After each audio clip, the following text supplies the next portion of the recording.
during the first Constituent Assembly, I was the member of the State Restructuring Committee. And in that committee, as a member, I had really tried my best to deliver the Constitution as per the demand of those groups who have not been well represented and whose issues and concerns has to be here in the new Constitution. So we were making new Constitution not to, just participate in the political power games, but to really identify those concerns and issues where we can sort out the issues that has been left by the conflict to be sought out and dealt very properly and in a sustainable way. I've been working with the ethnic minority groups in Burma or Myanmar for over 15 years. And during the first part of that period, it was a situation of ongoing civil war. At this point, there is a ceasefire for half of the groups, but not the other half. And part of the peace process is discussion about changing the Constitution to address the underlying causes of the conflict. So we've been advising the ethnic minority groups in that process. I've also worked with the Law Reform Commission, the Gender Minister, and the President pro tempore of the Senate in Liberia on proposed constitutional amendments in that country. And I have advised reformers in a number of other countries about constitutional reform. I tend to advise on making constitutions and revising them and making them better. In my country, in the latest round of constitution making in 2011, not a single woman was involved. Maybe this was an accident, although judging by the policy preferences of the government, it may have been on purpose.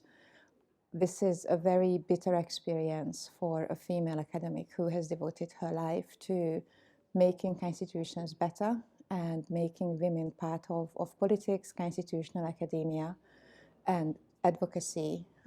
Well, as rule of law advisor at UN Women, I'm responsible for lawmaking, constitution building, as well as access to justice with reference to women and girls. I participated in this meeting because in March of next year, which is going to be the year 2020, the Beijing Declaration and Platform for Action is going to be 25 years old. And the Commission on the Status of Women will be reflecting on achievements, will be reviewing progress being made in the implementation of the 12 critical areas of action. And lawmaking and constitution building actually form a cross-cutting element of the Beijing Declaration and Platform for Action. Before I was appointed to the consultative committee, I had already written the proposed charter for the Bicol autonomy. And that was when we were fighting for an autonomous region. However, when the president ran in 2016, before that, he met with us and he told us to shift from autonomy to a federal movement, because he felt that it is no longer viable to just ask for autonomy. We really have to veer away from a highly centralized form of government. And prior to all of these, I was working in the House of Representatives.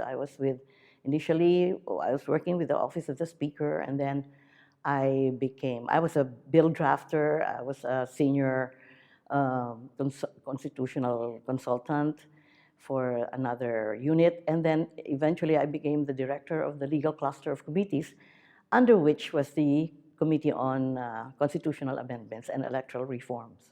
Constitution making is not just writing a constitution, it's also making an existing constitution alive, making it real for the people so that it works for them. And I think my experience as chair of the government panel that negotiated the peace agreement with the more Islamic Liberation Front in our country is precisely that, to show that there are elements in our constitution that can give life to their demand for internal self-determination. Of course, they move from a demand of external self-determination to one that is within the framework of the country.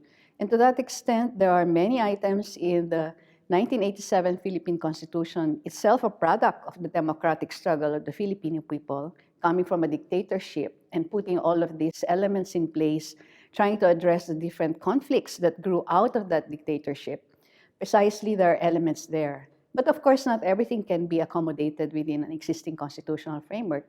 But we have to see these kinds of reforms that they do not necessarily happen all in one place, that they can be very evolutionary reforms. I am one of the Tunisian women who were involved in the drafting of 2014 constitution. And I was the deputy speaker of the Constituent Assembly. Well, it was a very, let's say, exciting experience. Tunisia is a country where women have a very progressive status since 1956, that is to say, since independence. Yet, I think what we achieved as women being involved in drafting the constitution is acquiring a real political competence and experience, and also contributing to draft a constitution that is really belonging to a new generation of constitutions, a constitutions that gave women their due place, a constitution that really confirms the importance of individual and public liberties, a constitution that set a balance between executive, legislative, and civil society. I was a member of the Northern Ireland Human Rights Commission, which was an institution established by the peace agreement, the Belfast Agreement. And one of its roles was to draft and advise on a Bill of Rights for Northern Ireland.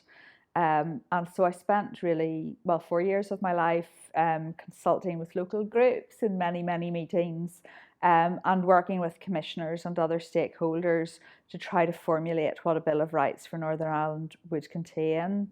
That Bill of Rights didn't come to fruition, it wasn't ever passed, but many of the issues that ultimately collapsed the political institutions a couple of years ago were issues that the Bill of Rights had in its draft did deal with, such as language rights.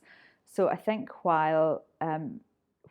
had it been successful, it would have provided a kind of stabilising role to the institutions, and I would hope that passing the Bill of Rights still could. Now we do a lot of work supporting comparative constitution design options in other processes, trying to support women in other processes and indeed other constituencies that seek inclusion or are trying to make a positive contribution in their constitution making processes. I've been working in providing support to constitution building processes over the last 10 years in different contexts. And while still the situation regarding women's participation varies, I would say, from context to context, I think there's good news and bad news. One is over the course of the last 10 years, I've certainly seen an increase in women's participation, an increase in the strengthening of the norm that is, I think it's more accepted, that it's very important for all sectors of the population, including women, to participate. But at the same time, as I said in the opening of the conference, I still feel that we're in a place where it's being seen as a concession rather than something entirely normal and right. And often it is that women's groups are often sort of begging for inclusion and as if they're asking for something rather than taking their rightful place at the table automatically. So still work to be done. I mostly work with women in conflict-affected contexts in making sure that their voices are heard and also that they're seen as legitimate political actors. And that involves not only obviously participation in constitution drafting processes, but also going way before that to making sure that women are heard and participate in peace processes, because those peace processes set the stage for constitution drafting. In addition, I also work with a number of constitution drafting NGOs, mostly international NGOs. So those are the organizations that are often supporting either parties or conflict actors in setting constitutional processes and design. And interestingly, I think one of the challenges there is that within those organizations, they're often not thinking about gender and women. So not only I find it my job to convince parties and conflict actors that women's participation is important, but also mainstreaming kind of gender awareness and the importance of women's participation within the organizations that support them.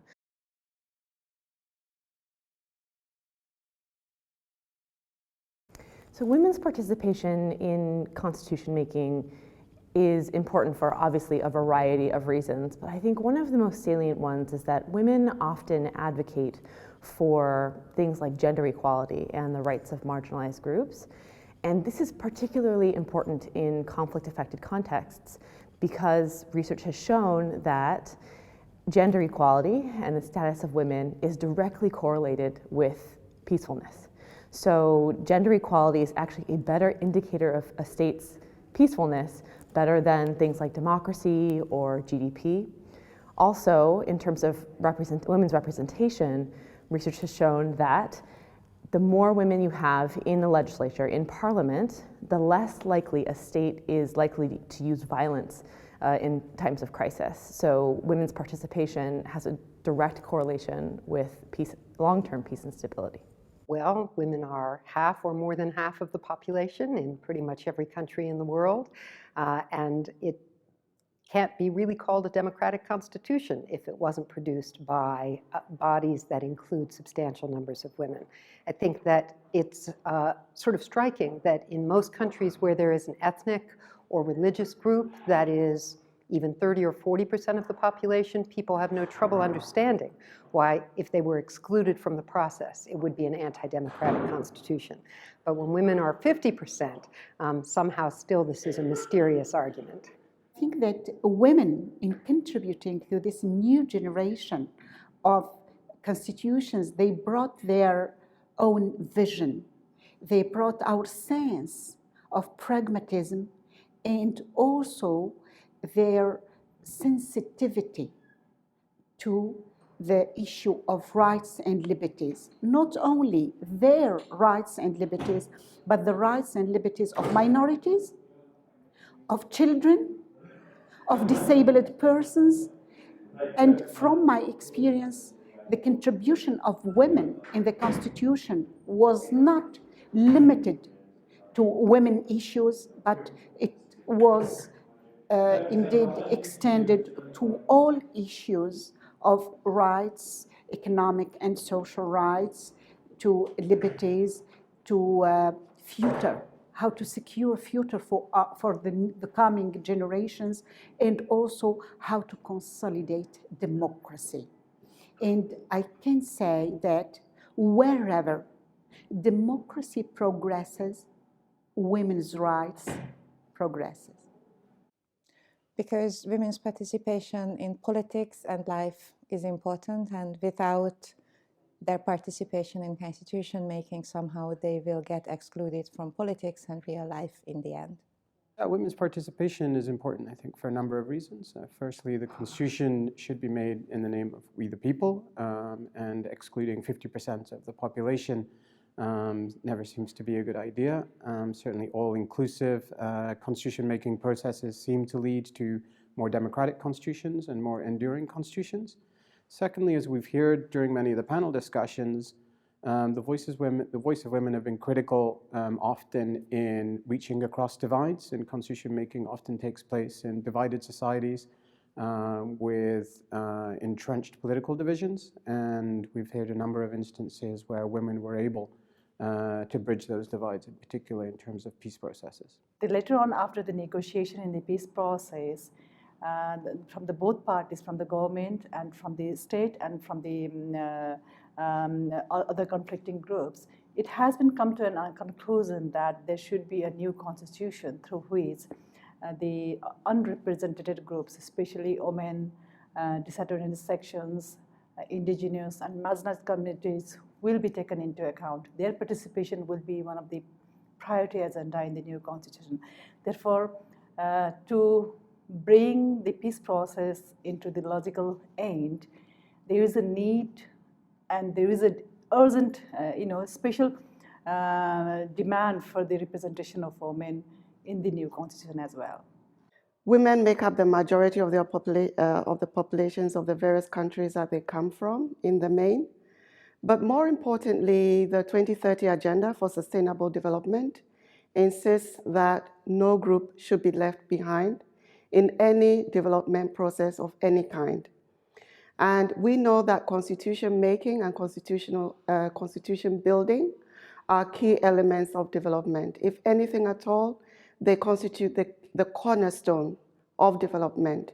So therefore, we cannot afford to leave even girls behind. So I would say both women and girls should never be left behind in constitution making, because the constitutions of different countries of the world reflect the priorities of government, they reflect the priorities of the state, and women and girls are sovereign in their own rights and should be given an opportunity to participate in a meaningful way.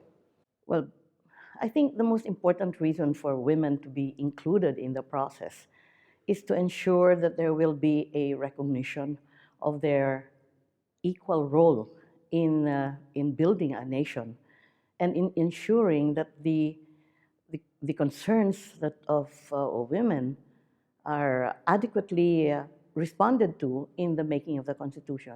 You never ask why men's participation is important, and then why do we have to justify why women's participation is important? I mean, men and women's participation and all other genders' participation in decision-making is important precisely because this is what society is made of. And you need all kinds of perspectives, all kinds of experiences that will have to get into the picture when you craft the fundamental law of the land.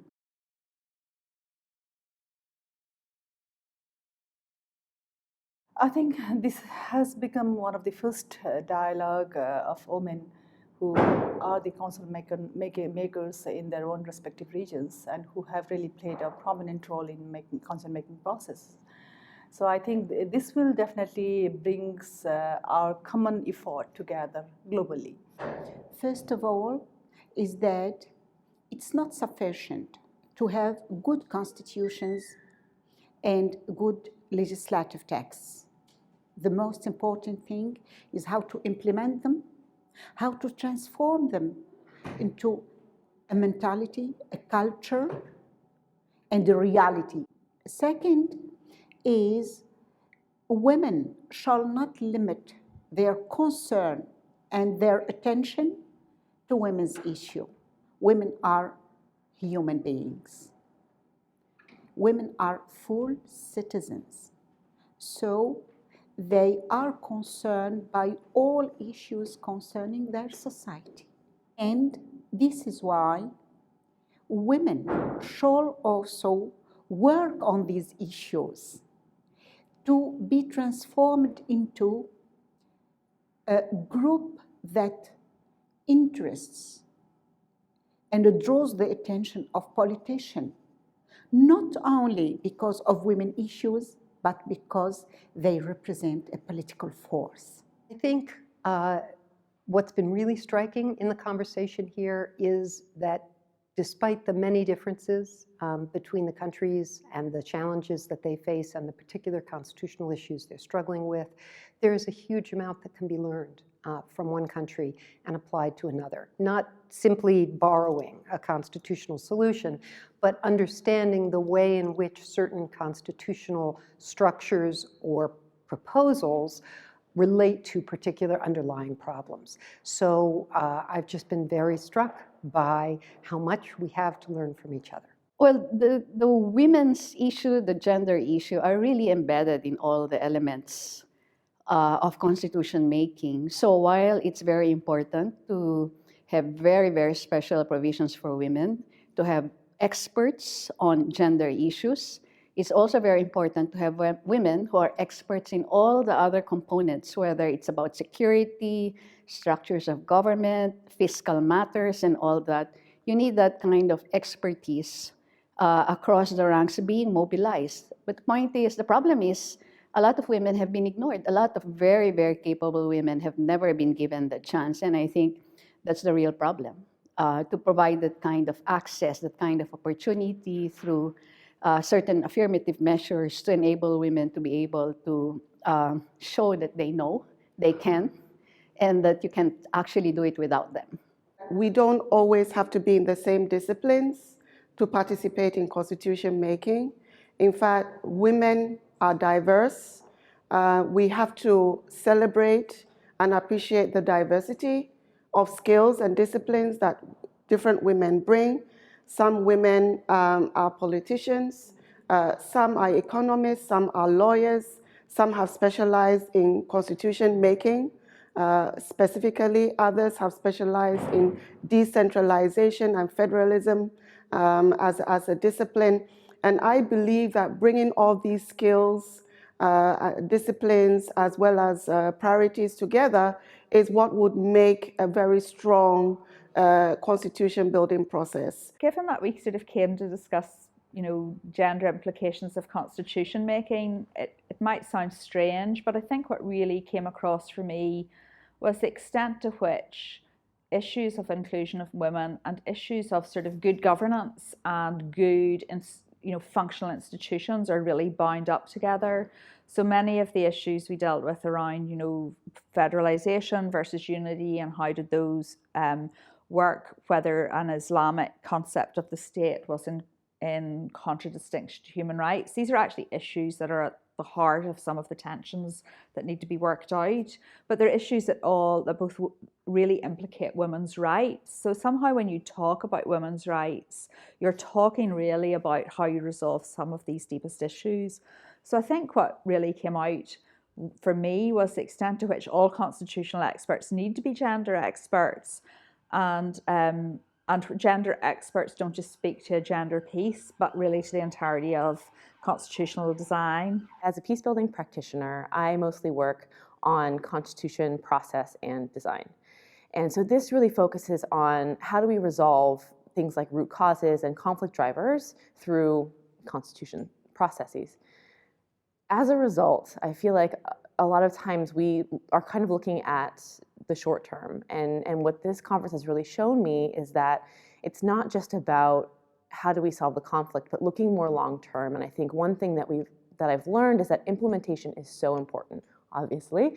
But one thing we aren't thinking about is what implementation looks like in the medium term. So how will the provisions that we put into the Constitution come together in not just the immediate legislative process, but in subsequent 2 to 3 terms later? How will those constitution provisions evolve? And how will that support peace and stability is one thing I think that I haven't really thought about very much. And so it's great to be able to have that discussion here with so many experienced and women with such great expertise. In many of these constitutions, women's issues are becoming a particularly serious concern.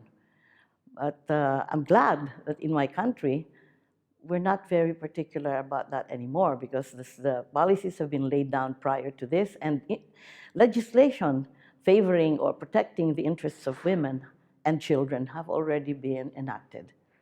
Most of the discussion has not really focused on electoral quotas and just representation, and I think that's very important. A lot of the literature and the work being done in women's involvement in constitution making and what constitutions can do for women, I think has been overly focused on just getting women into the legislature. But here we heard a lot of discussion about federalism, systems of government, and how that can also help women going forward. And secondly, I just think a validation that a network like this is something that could be really important and useful for women constitution makers to talk to their peers who are undergoing constitution making processes, to talk to other women that have been through these processes before, and could be a really useful resource for the future. That women are invincible, they are extremely creative, they are bridge builders, and I had encountered more creativity about constitutional solutions as well as about how to get to these solutions at this meeting than for many, many years in previous work.